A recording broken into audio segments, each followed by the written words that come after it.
Thank you very much. Thank you. Well, thank you, President Powers, Provost Fenves, deans, members of the faculty, family and friends, and most importantly, the class of 2014. It is indeed an honor for me to be here tonight. It's been almost 37 years to the day that I graduated from UT. I remember a lot of things about that day. I remember I had a throbbing headache from a party the night before.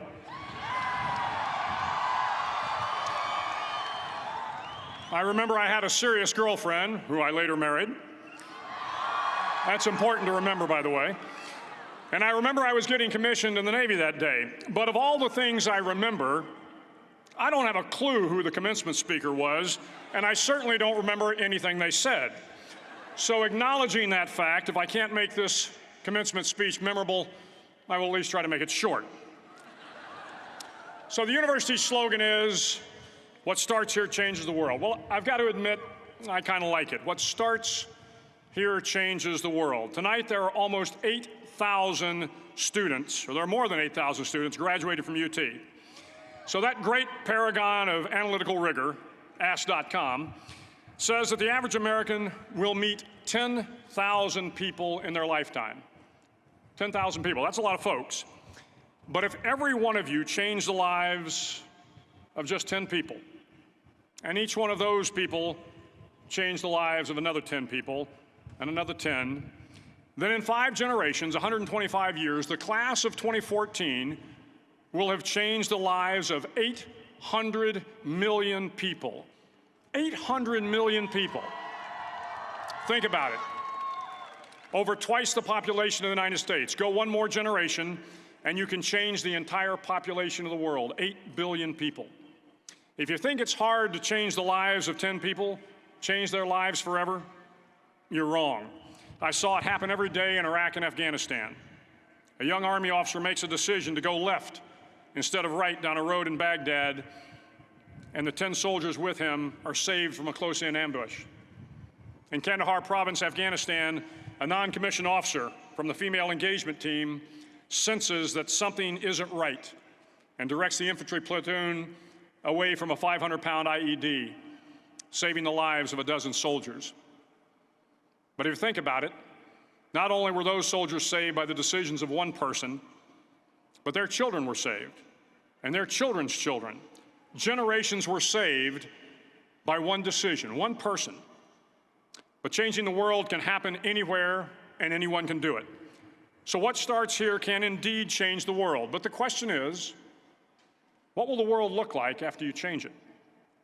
Well, I'm confident that it will look much, much better. But if you'll humor this old sailor for just a moment, I have a few suggestions that may help you on your way to a better world. And while these lessons were learned during my time in the military, I can assure you that it matters not whether you ever served a day in uniform. It matters not your gender, your ethnic or religious background, your orientation, or your social status. Our struggles in this world are similar, and the lessons to overcome those struggles and to move forward, changing ourselves and changing the world around us, will apply equally to all. I've been a Navy SEAL for 36 years. But it all began when I left UT for basic SEAL training in Coronado, California.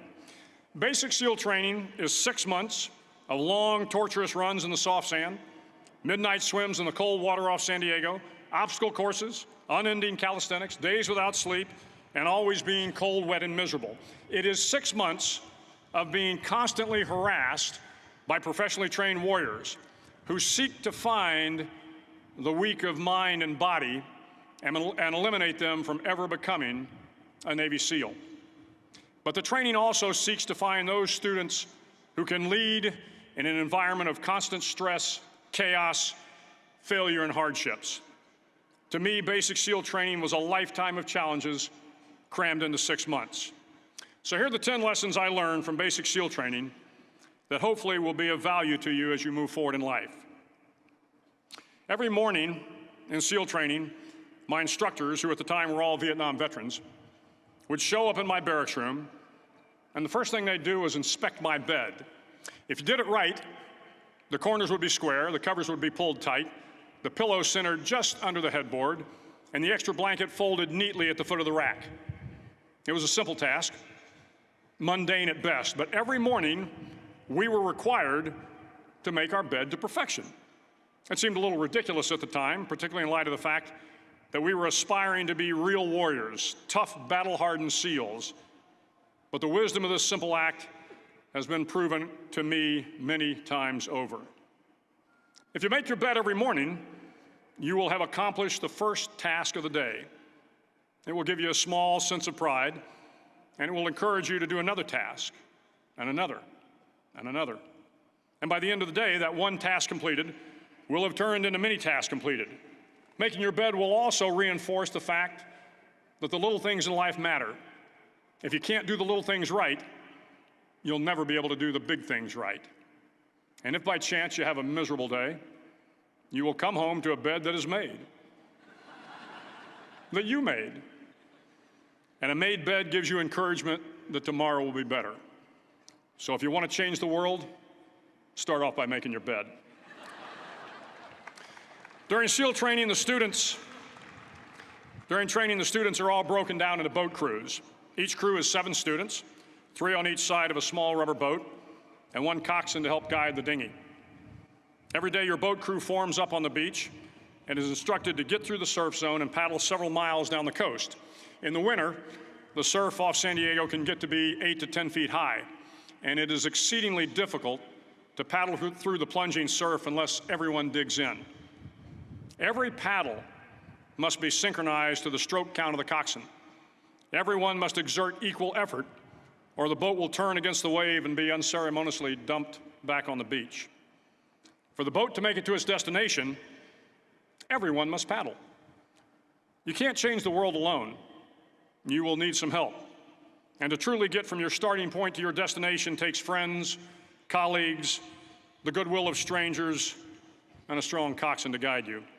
If you want to change the world, find someone to help you paddle. Over a few weeks of difficult training, my SEAL class, which started with 150 men, was down to just 42. There were now 6 boat crews of 7 men each. I was in the boat with the tall guys, but the best boat crew we had was made up of the little guys, the Munchkin crew, we called them. No one was over 5'5". The Munchkin boat crew had 1 American Indian, 1 African American, 1 Polish American, 1 Greek American, 1 Italian American, and 2 tough kids from the Midwest. They out-paddled, outran, and outswam all the other boat crews. The big men in the other boat crews would always make good-natured fun of the tiny little flippers the Munchkins put on their tiny little feet prior to every swim. But somehow these little guys from every corner of the nation and the world always had the last laugh, swimming faster than everyone and reaching the shore long before the rest of us. SEAL training was a great equalizer. Nothing mattered but your will to succeed, not your color, not your ethnic background, not your education, not your social status. If you want to change the world, measure a person by the size of their heart, not by the size of their flippers. Several times a week, the instructors would line up the class and do a uniform inspection. It was exceptionally thorough. Your hat had to be perfectly starched, your uniform immaculately pressed, your belt buckle shiny and void of any smudges. But it seemed that no matter how much effort you put into starching your hat or pressing your uniform or polishing your belt buckle, it just wasn't good enough. The instructors would find something wrong. For failing the uniform inspection, the student had to run, fully clothed, into the surf zone, then wet from head to toe, roll around on the beach until every part of your body was covered with sand. The effect was known as a sugar cookie. You stayed in the uniform the rest of the day, cold, wet, and sandy. There were many a student who just couldn't accept the fact that all their efforts were in vain, that no matter how hard they tried to get the uniform right, it went unappreciated. Those students didn't make it through training. Those students didn't understand the purpose of the drill. You were never going to succeed. You were never going to have a perfect uniform. The instructors weren't going to allow it. Sometimes, no matter how well you prepare or how well you perform, you still end up as a sugar cookie. It's just the way life is sometimes. If you want to change the world, get over being a sugar cookie and keep moving forward. Every day during training, you were challenged with multiple physical events: long runs, long swims, obstacle courses, hours of calisthenics, something designed to test your mettle.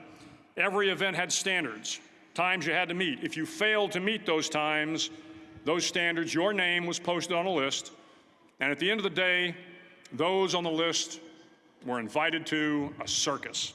A circus was 2 hours of additional calisthenics, designed to wear you down, to break your spirit, to force you to quit.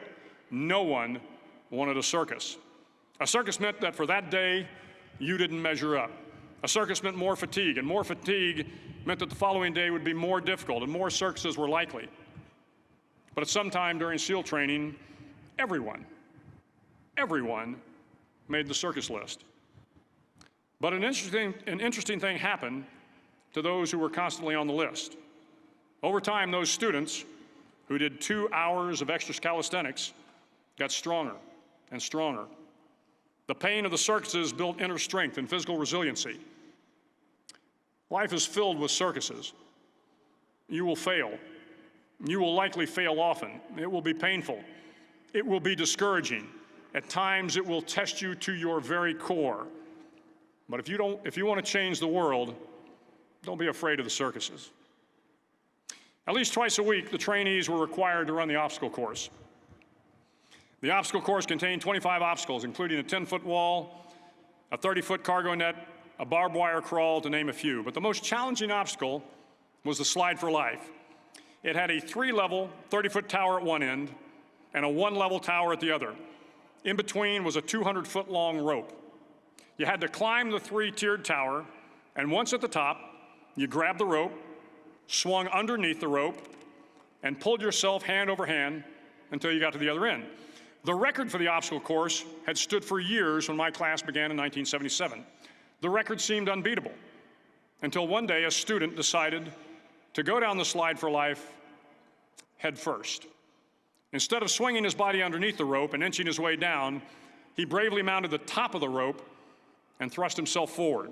It was a dangerous move, seemingly foolish and fraught with risk. Failure could mean injury and being dropped from the course. Without hesitation, the student slid down the rope perilously fast. Instead of several minutes, it only took him half that time. And by the end of the course, he had broken the record. If you want to change the world, sometimes you have to slide down the obstacles head first. During the land warfare phase of training, the students are flown out to San Clemente Island, which lies off the coast of San Diego. The waters off San Clemente are a breeding ground for the great white sharks. To pass SEAL training, there are a series of long swims that must be completed. One is the night swim. Before the swim, the instructors joyfully brief the students on all the species of sharks that inhabit the waters off San Clemente. They assure you, however, that no student has ever been eaten by a shark, at least not that they can remember. But you are also taught that if a shark begins to circle your position, stand your ground. Do not swim away. Do not act afraid. And if the shark, hungry for a midnight snack, darts towards you, then summons up all your strength and punch him in the snout, and he will turn and swim away. There are a lot of sharks in the world. If you hope to complete the swim, you will have to deal with them. So if you want to change the world, don't back down from the sharks. As Navy SEALs, one of our jobs is to conduct underwater attacks against enemy shipping. We practice this technique extensively during training. The ship attack mission is where a pair of SEAL divers is dropped off outside an enemy harbor and then swims well over 2 miles underwater, using nothing but a depth gauge and a compass to get to the target. During the entire swim, even well below the surface, there is some light that comes through. It is comforting to know that there is open water above you. But as you approach the ship, which is tied to a pier, the light begins to fade. The steel structure of the ship blocks the moonlight. It blocks the surrounding street lamps. It blocks all ambient light. To be successful in your mission, you have to swim under the ship and find the keel, the center line, and the deepest part of the ship. This is your objective. But the keel is also the darkest part of the ship, where you cannot see your hand in front of your face, where the noise from the ship's machinery is deafening, and where it gets to be easily disoriented, and you can fail. Every SEAL knows that under the keel, at that darkest moment of the mission, is a time when you need to be calm, when you must be calm, when you must be composed, when all your tactical skills, your physical power, and your inner strength must be brought to bear. If you want to change the world, you must be your very best in the darkest moments. The 9th week of training is referred to as Hell Week. It is 6 days of no sleep, constant physical and mental harassment, and one special day at the Mud Flats. The Mud Flats are an area between San Diego and Tijuana where the water runs off and creates the Tijuana Sloughs, a swampy patch of terrain where the mud will engulf you. It is on Wednesday of Hell Week that you paddle down to the Mud Flats and spend the next 15 hours trying to survive this freezing cold, the howling wind, and the incessant pressure to quit from the instructors. As the sun began to set that Wednesday evening, my training class, having committed some egregious infraction of the rules, was ordered into the mud. The mud consumed each man till there was nothing visible but our heads. The instructors told us we could leave the mud if only 5 men would quit. Only 5 men, just 5 men, and we could get out of the oppressive cold. Looking around the mud flat, it was apparent that some students were about to give up. It was still over 8 hours till the sun came up. 8 more hours of bone-chilling cold. The chattering teeth and the shivering moans of the trainees were so loud, it was hard to hear anything. And then one voice began to echo through the night. One voice raised in song. The song was terribly out of tune, but sung with great enthusiasm. One voice became 2, and 2 became 3, and before long, everyone in the class was singing. The instructors threatened us with more time in the mud if we kept up the singing, but the singing persisted. And somehow the mud seemed a little warmer, and the wind a little tamer, and the dawn not so far away. If I have learned anything in my time traveling the world, it is the power of hope. The power of one person, a Washington, a Lincoln, King, Mandela, and even a young girl from Pakistan, Malala. One person can change the world by giving people hope. So if you want to change the world, start singing when you're up to your neck in mud. Finally, in SEAL training, there's a bell. A brass bell that hangs in the center of the compound for all the students to see. All you have to do to quit is ring the bell. Ring the bell, and you no longer have to wake up at 5 o'clock. Ring the bell, and you no longer have to be in the freezing cold swims. Ring the bell, and you no longer have to do the runs, the obstacle course, the PT, and you no longer have to endure the hardships of training. All you have to do is ring the bell to get out. If you want to change the world, don't ever, ever ring the bell. To the class of 2014, you are moments away from graduating, moments away from beginning your journey through life, moments away from starting to change the world for the better. It will not be easy, but you are the class of 2014, the class that can affect the lives of 800 million people in the next century. Start each day with a task completed. Find someone to help you through life. Respect everyone. Know that life is not fair and that you will fail often. But if you take some risks, step up when the times are the toughest, face down the bullies, lift up the downtrodden, and never, ever give up. If you do these things, the next generation and the generations that follow will live in a world far better than the one we have today.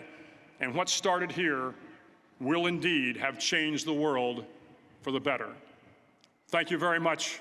Hook 'em horns.